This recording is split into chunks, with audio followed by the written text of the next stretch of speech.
कि वो परमात्मा कबीर साहब है। कबीर कौन सा कबीर? जो काशी में, जिसको हम धानक दुल्हा कहते थे। तो जिस दिन आपके हृदय ने ये बात मान दी, और ये भी तब समझ पाओगे जब आप ज्ञान समझोगे, और ज्ञान में ये भी समझ पाएगी कि ये सुप्रीम पावर है, सबसे सर्वशक्तिमान यही परमात्मा है, और ये हमारे सब पापों का नाश कर सकता है। बाकी ना ब्रह्मा जी कर सकते, ना विष्णु जी, ना शिव जी, ना गणेश जी, ना राम, ना कृष्ण, और न ही ये ब्रह्म, और न परब्रह्म यानी अक्षर पुरुष। केवल परम अक्षर पुरुष यानी सत्य पुरुष कबीर साहब, ये हमारे प्रारब्ध यानी किस्मत में लिखे हुए पापों का भी नाश कर देते हैं। और जो पहले के संचित कर्म, जिनके आधार से हम आगे 184 प्रकार के प्राणियों के शरीरों में हमने दुख उठाना था, वो मूल वो संचित को कर्म है, उसका मूल 84 लाख योनियों में जाने का। तो परमात्मा उनको भी फूकेंगे, उनको भी नाश करेंगे। कर्म भरम ब्रह्मंड के मैं पल में करहूँ नेश, जिन हमारी दुहाई दी सो करो हमारे पेश, कबीर साहब कहते हैं। फिर कहते हैं जब ही सतनाम हृदय धरो।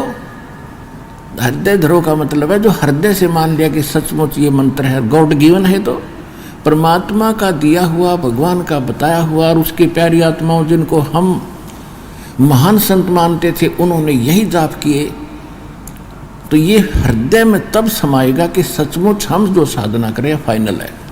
इसके अतिरिक्त पृथ्वी पर कोई भक्ति नहीं है जो श्रेष्ठ है। तो जब कहते हैं जब ही सतनाम हृदय धरो और भयो पाप को नाश, तभी नाश हो जाएगा सब पापों का। और जैसे चिंगारी अग्नि की और पड़े पुराने घास, तो 1,00,000 टन सूखा घास पड़ा हो और उसमें एक माचिस की सीख जला कर उसमें लगा दे, उसने सारे न जला कर राख कर देगी और चलेगी, फिर तेज आंधी उस स्थान को भी साफ कर देगी। ऐसे आपका पुराना घास यानी पुराने संचित कर्म धर्मराज के दरबार में आपके अकाउंट में ढेर सारे बिना गिनती के, तो मालिक उनको भी फूकेगा। तभी तो 84 लाख योनियों में जाने से हम बचेंगे। और आने वाले जीवन, इस जीवन में जो दुख हमारे कर्म के होंगे, पिछले संस्कार हैं ये, पिछले संस्कार से आज सुखी है, जिस नकली सुख को हम सुख मानते हैं, और पिछले संस्कारों से, पापों से हम दुखी। तो परमात्मा इस प्रारब्ध के पाप को भी नाश करेगा। तो तभी हम इसलिए भगवान की खोज करते थे कि हम पर कोई आपत्ति ना आवे और हमारे बच्चे भी सुखी रहें, हम भी सुखी रहें, ठीक ठाक अपना जीवन निर्वाह करें और भक्ति जरूर करें।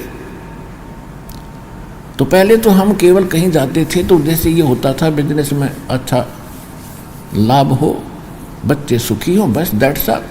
अब हमें वास्तविकता का ज्ञान हुआ कि मोक्ष पहले हो, छोटा मोटा कष्ट भी बेशक बना रहे पर मोक्ष हो, तो कष्ट भी नहीं होने देंगे भगवान। जब मोक्ष देंगे तो कष्ट युक्त व्यक्ति भक्ति कैसे करेगा? और घना सुखी हो गया तो भी भक्ति नहीं करता, ये भी परमात्मा ने खूब मालूम है, वो बालक नहीं है। तो परमात्मा कहते हैं कि जिस समय आप हमारी शरण में आ जाते हो, परमात्मा कबीर जी की शरण में, तो उस समय आपको ये दृढ़ विश्वास कराना अनिवार्य है कि कबीर भगवान है, इसके अतिरिक्त पृथ्वी पर कोई परमात्मा नहीं, और इससे अतिरिक्त कोई सत साधना नहीं, जो सतलोकासन वाला जिला हिसार में ये दास प्रदान कर रहा है।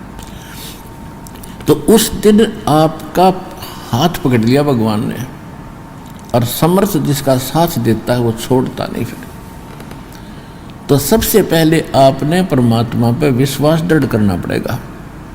कुछ भगत तो ऐसे आते हैं, टीवी किसी ने बता दिया कि उस टीवी में देखो बड़े लोग सुखी हो रहे हैं, और वो एक बार देखते ही भाग लेते हैं, बस हम तो ठीक होने जा रहे हैं। इस उद्देश्य से यहाँ आने की कतई आवश्यकता नहीं कि हम ठीक होने जा रहे हैं। उसके साथ साथ इंटरव्यू जो भक्तों के अनुभव आते हैं, उसके साथ साथ ज्ञान भी बहुत बताते हैं, उस पर भी ध्यान देना चाहिए आप जी ने कि हम उद्देश्य क्या ले रहे हैं। ये सुख देने का,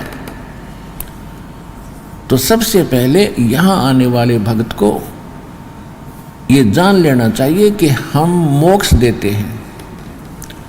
हमारा ठेका मोक्ष देने का है। यहाँ पर हमारा मूल जो काम है, आपको जन्म जन्म असंख्य जन्मों के संकट से, इस दीर्घ रोग से, जन्म और मृत्यु के रोग से छुटवाने का हमारा मूल काम है।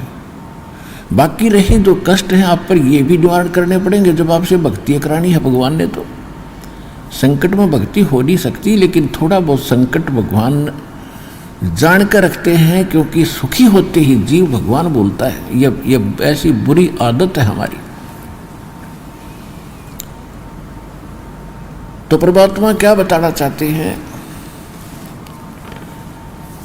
कि जब ही सतनाम हृदय धरो और भयो पाप को नासे, जैसे चिंगारी अग्नि की बाई पड़े पुराने घासे।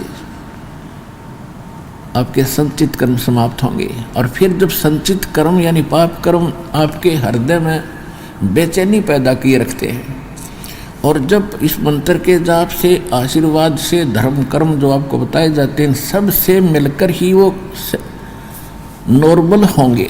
जैसे कपड़ा ज़्यादा मैला हो जाता है, तो उस ज़्यादा मैला है तो कुछ तो इतना ही मैल होता है। जैसे कई भक्त ये सोचते हैं कि एक भक्त कह रहा था मैं यहाँ आया, आते ठीक हो गया। दूसरा कह रहा था मैं तीसरी बार में मुझे राहत मिल गई। एक कहता मैं 6 बार आ लिया, मुझे राहत मिल नहीं रही। ये उसकी भूल और अज्ञानता है। जैसे किसी का कपड़ा थोड़ा मैला है तो पानी में डाल दो, धूल धाल लग रही है, तुरंत उतर जाएगी, साफ हो गया। और जिसका उससे अधिक कुछ मैल लगा है तो साबुन प्रयोग करना पड़ेगा। एक बार भी ना हो तो 2 बार धोना पड़ेगा, और तीसरी बार भी धोना पड़ सकता है। जब मैल घना होता साबुन सुबुन फिर भी लाना पड़ जाए, लेकिन तरीका यही है उसको साफ करने का, और कोई तरीका है ही नहीं। वो 1 बार में साफ होता है, 2 बार में होता है, चाहे 100 बार में होता है। कहने का भाव ये है कि जब पहले ज्ञान समझें, फिर सब समाधान से परिचित हों कि इसके अतिरिक्त कोई साधना नहीं, इसके अतिरिक्त कोई भगवान नहीं, और कोई पृथ्वी करने वाला नहीं। और ये शंका तो पहले सब जगह घूम फिर के फिर बाद में आया करो, यहाँ पर जल्दी काम बढ़ेगा। और यहाँ से फिर भटक कर कहीं और जाते हैं, फिर मालिक देर से सुनता है उनकी, ये और दिक्कत आ जाती है। हम प्रत्येक सत्संग में आपको सूचना देने की कोशिश करते हैं कि पहले आप ये फैसला कर लो कि इस पृथ्वी पर कोई और भक्ति नहीं और भगवान नहीं, और फिर सच्चे दिल पे भक्ति करो। फिर देखो ऐसे ऐसे सुख है परमात्मा, आप सोच भी नहीं सकते। भगवान ऐसे सुना करते, ऐसे करता है, आपको होया करेंगे डेली। तो क्या बताते हैं कि जब आपका अंतःकरण साफ हो जाएगा, फिर आपके हृदय में भगवान की चर्चा सुनकर आंखों में आंसू आया करेंगे।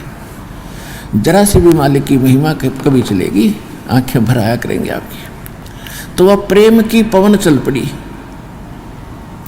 तो फिर क्या कहते हैं, जैसे सूरज के आगे बदरा और ऐसे कर्म छयारे, और प्रेम की पवन करे चितमंजन, फिर झलके तेज नयारे।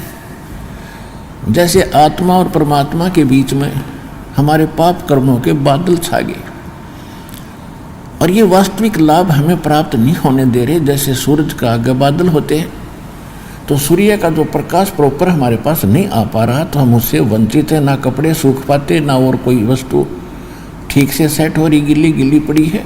तो जब हवा तेज चलेगी, बादल छट जाएंगे, हट जाएंगे, फिर सीधा प्रकाश हमें प्रॉपर पूरा प्रकाश उसका सूर्य का प्राप्त हो रहा है, उसका लाभ शुरू हो गया, फिर जो चाहिए था। इसी प्रकार कहते हैं, जैसे सूरज के आगे बदरा ऐसे कर्म छयारे, और प्रेम की पवन करे चितमंजन, फिर झलके तेज नयारे। तो इस प्रकार आप जी निर्मल होंगे। आप हमने असंख्य जन्मों से अपना अंतःकरण रूपी ये कपड़ा घना मैला कर रखा है, और इतना मैला कर लिया कि जैसे कोई वर्कशॉप पर मिस्त्री के कपड़े होया करे। उन कपड़ों का कलर तो छोड़ लो भी नहीं पता, यो कपड़ा है चमड़ा है। इतने काले हो जाते हैं। और उनको फिर धोने के लिए साबुन भी ला लेंगे, सोडे में भी उबालेंगे, और फिर ड्राई क्लीन करने के लिए भी उस प्रोसेस में भी देना पड़ेगा, जब दिखेगा कि कपड़ा है और किसी कलर का है। तो इस प्रोसेस में आपको यहाँ आने के बाद शुरुआत की जाती है। जिसका जितना कपड़ा मैला अधिक है उसको समय लगेगा, लेकिन है गारंटीड बात कि सारा सुख होगा और पूरा मोक्ष होगा, आपका सब संकट भी निवारण होगा। ये तरीका हमारे पास कंप्लीट है, भगवान का दिया।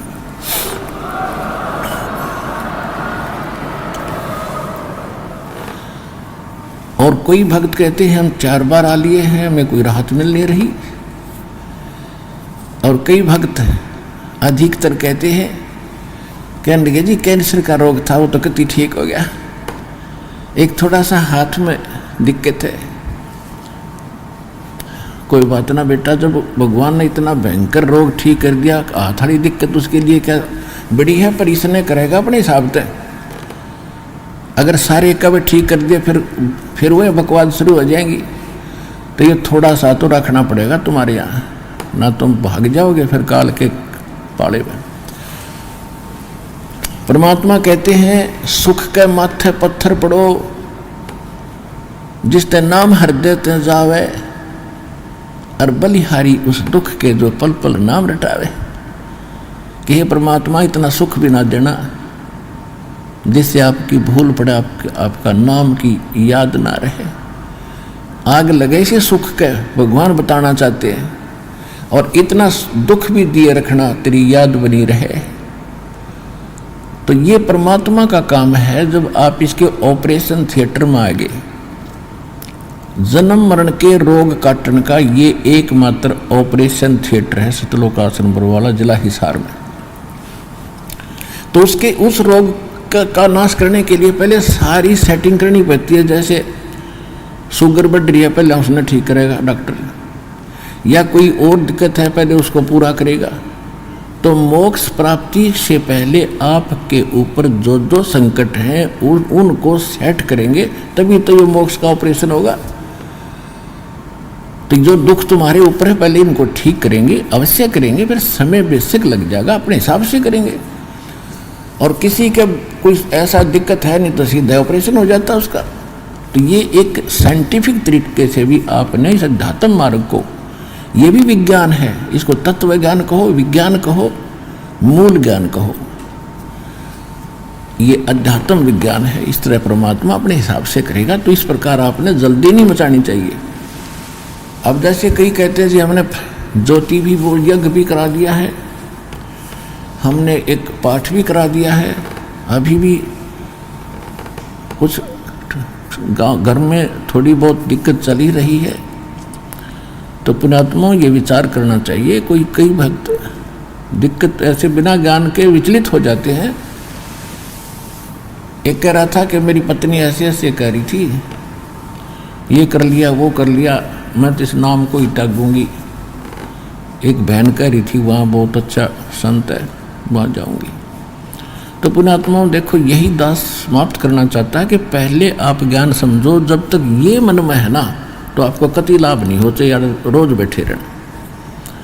सबसे पहले एक तरफ हो जाओ कि पृथ्वी पर भगवान, इस कबीर परमात्मा जैसे भगवान नहीं, और इस सतलोक आश्रम बरवाला जिला हिसार जैसा इस दास के द्वारा दिया गया ज्ञान जैसा ज्ञान नहीं, और ऐसे भक्ति विधि नहीं पृथ्वी पे। और ये गारंटी दास आपको प्रमाणित भी कर रहा है और गारंटी दे रहा है। तो इसलिए इतना ज्ञान और इतना आपको प्रमाण दिखाने का दास का उद्देश्य है कि आप भगवान के इस मार्ग पर दृढ़ लगे रहें। और कहते हैं सत ना छोड़े सूरमा, सत छोड़े पत जा, और सत के बांधे लक्ष्य में फेर मिलेगी। परमात्मा आपकी परीक्षा लेते हैं। अगर आप थोड़े से में डगमग हो गए तो फिर भगवान का ऑपरेशन नहीं करने दिया, आप तो उठ के भाग गए, जाओ फिर थिएटर से भाग गए तो जाओ भाई, वहाँ कौन करेगा। तो इस प्रकार आप जीने बहुत डर रहना पड़ेगा। ये कोई डूम बाट के गीत नहीं, और दास कोई रोजी रोटी के लिए सांग नहीं जोड़ रहा। 2 रोटी भगवान ने दे रखी थी। जूनियर इंजीनियर की पोस्ट थी, civil department, irrigation department Haryana में, और अपनी मर्जी से उस पोस्ट को त्याग कर भगवान के आदेशानुसार इस परमार्थ काम पर दास लगा है। भगवान को खूब पहचाना है, सारा ज्ञान जाना है, तब इस मार्ग पर कदम रखा दास ने। ये तो निश्चित हो जाना।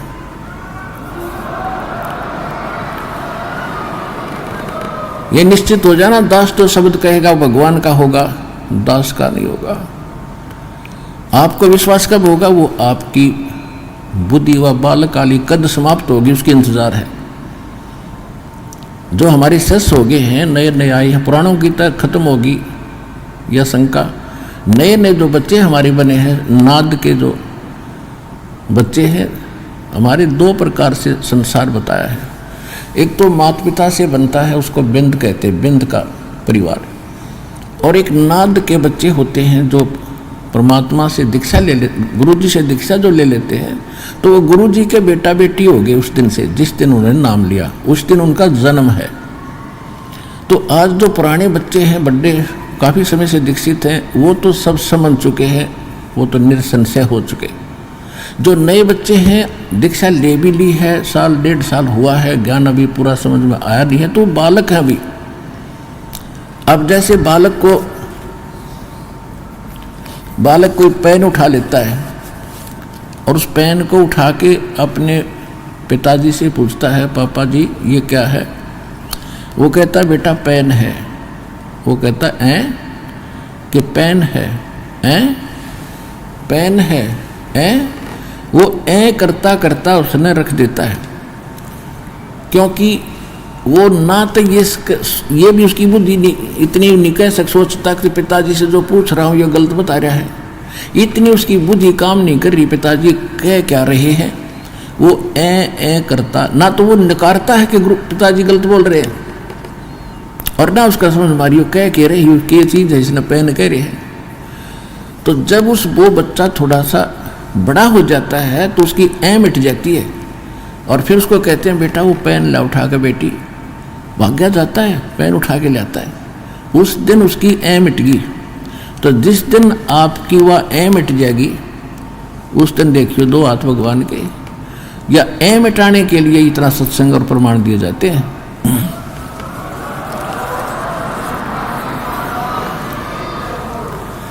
तो क्योंकि आप हमारे बच्चे हो गए, शिष्य हो गए, आपको इतना तो ज्ञान हो गया कि जो गुरु बोलते हैं वो सत्य है। लेकिन उन नकली गुरुओं के पास वह सत्य भी नहीं थी। गुरु भी असली हो, असली गुरु ही सत्य बोलते हैं। तो इस पूरे पृथ्वी ब्रह्मांड में, 21 ब्रह्मांड में, इस पृथ्वी पर आज सत्य भक्ति बताने वाला, सच्चा ज्ञान देने वाला कोई संत नहीं है इस दास के अतिरिक्त। या आज ये मिट जाओ आपकी, चाहे 2 वर्ष के बाद मिटेगी, सच्ची पावेगी, नो की नो। और जब ये मिट जाएगी तभी भक्ति आपकी प्रारंभ होगी। गीता अध्याय नंबर 2 के श्लोक 53 में कहा कि अर्जुन, जब भिन्न भिन्न प्रकार के विचलित करने वाले वचनों से तेरी बुद्धि हटकर एक तत्व ज्ञान, परमात्म ज्ञान पर स्थिर हो जाएगी, तब तो तू योग को प्राप्त होगा, तब तो तेरी भगत बनेगा और भक्ति स्टार्ट होगी। ना तो डगमग आदमी कभी भक्ति कर ही नहीं सकता। तो यहाँ परमात्मा भी कहते कह कबीर सुनो भी साधो, मैं तो हूँ विश्वास में। और विश्वास दास करा कर छोड़ देगा कि कबीर इज गॉड, क्योंकि सारे प्रमाण है, शिक्षित है, सब सदग्रंथ हमारे पास है। ऐसे मालिक ने इंस्ट्रूमेंट दे दिए कबीर भगवान ने बनवा के, घर बैठे देखो, मोबाइल में देखो, अपने डाल कर सत्संग, अच्छा जगह मिलाओ, किसी से प्रमाणित करवाओ। अब सोना तो सोना ही रहेगा, चाहे किसी पर जांच करा लियो। तो दास ने आपको वो हीरे मोती लाल दे दिए हैं जो आपको अध्यात्म मार्ग में धनी बनाएंगे।